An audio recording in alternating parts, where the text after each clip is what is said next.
Mencetus ide melawan Belanda adalah kiai-kiai Islam, yaitu saat itu bikin serikat dagang Islam, terus lama-lama menjadi serikat Islam, terus lama-lama menjadi partai Islam, dimulai dari angkatannya Hos Cokroaminoto, jenis Haji Umar Said sinten Cokroaminoto, itu disingkat jenis Hos Cokroaminoto. Jadi tidak bisa Indonesia itu meninggalkan partai Islam, karena dulu pertama pendiri era kepartaian niku malah partai-partai apa? Islam yang lahir di Solo, di Jogja. Bahkan sebelum ada negara yang bernama Indonesia, itu ada negara yang bernama Demak Bintoro, ada Demak Ngayogja napa Karto. Itu semua negeri napa Islam.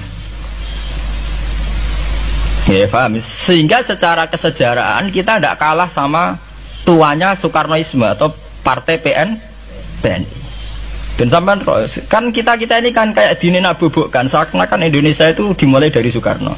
Sehingga nak wani Pak Karno itu koyo-koyo itu kita anti Indonesia. Ya kita tidak mungkin nggak menghormati Soekarno, beliau sebagai pahlawan besar kita hormati. Ya, tapi ya kebesaran Pak Karno demi bangsa Indonesia jangan kemudian direduksi, disederhanakan hanya melewati partai. Ya itu kan namanya pengkerdilan. Tentu Pak Karno bikin negara ini ya untuk semua bangsa, bukan untuk PDIP saja, bukan untuk partai-partai marhainisme saja, juga bukan untuk partai-partai yang berfaham Soekarnoisme saja. Ya sama, tapi kita juga adil sebagai kiai juga adil. Hos Cokroaminoto bikin partai Islam adalah untuk mengusir Belanda dari bumi Indonesia, yang nantinya juga untuk kepentingan semua bangsa Indonesia, tidak hanya yang Islam saja. Ya kita adil, sama-sama adil. Saat nasionalisme ya tidak mengurangi keagamaan, saat keagamaan tidak mengurangi nasionalis. Tapi itu tadi kemudian ini dikerdilkan secara politik.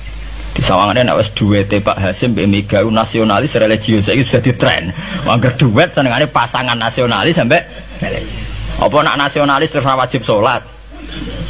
Apa nak religius terus gak wajib nasional? Sebetulnya itu kan wajib.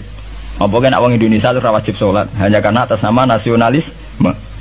Apa nak wis kiai terus wajib bayar pajak? Itu kan pengkerdilan, proses pembohongan ya. Pembohongan secara publik.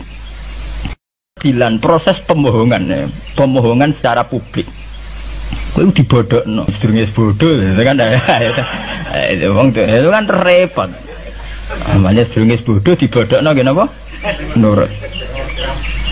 Makanya kalau seneng ya, kayak kemarin Hari Kebangkitan Nasional itu seneng kalau diungkap terus di TV bahwa kebangkitan Indonesia dimulai dari 1908. Pentingnya bahwa orang-orang yang sok Soekarnoisme biar tidak mereduksi Pak Karno hanya milik mereka sendiri, karena bangsa ini berdiri semenjak 1908. Dimulai dari gerakan Budi Utomo sampai Hos Cokroaminoto sampai macam-macam ya, serikat-serikat Islam.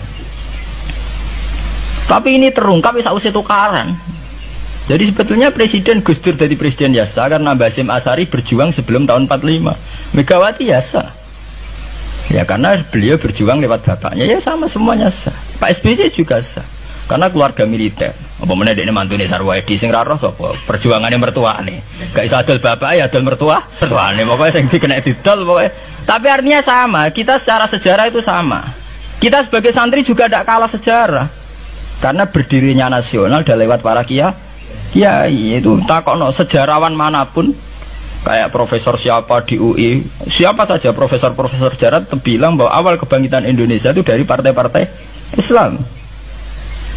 Bahkan versi orang nasionalis sekalipun tuh bilang karena Islam adalah satu agama yang paling sensitif terhadap penjajahan.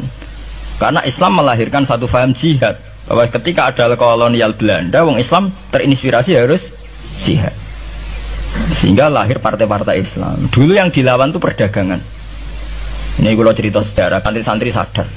Jadi santri salaf dengan model sekarang sing raro duit, raro dagang itu sebetulnya mengkhianati pendiri santri. Lho boten niku lho fair, sing gak seneng dagang, gak seneng mergawe itu mengkhianati pendiri pesantren.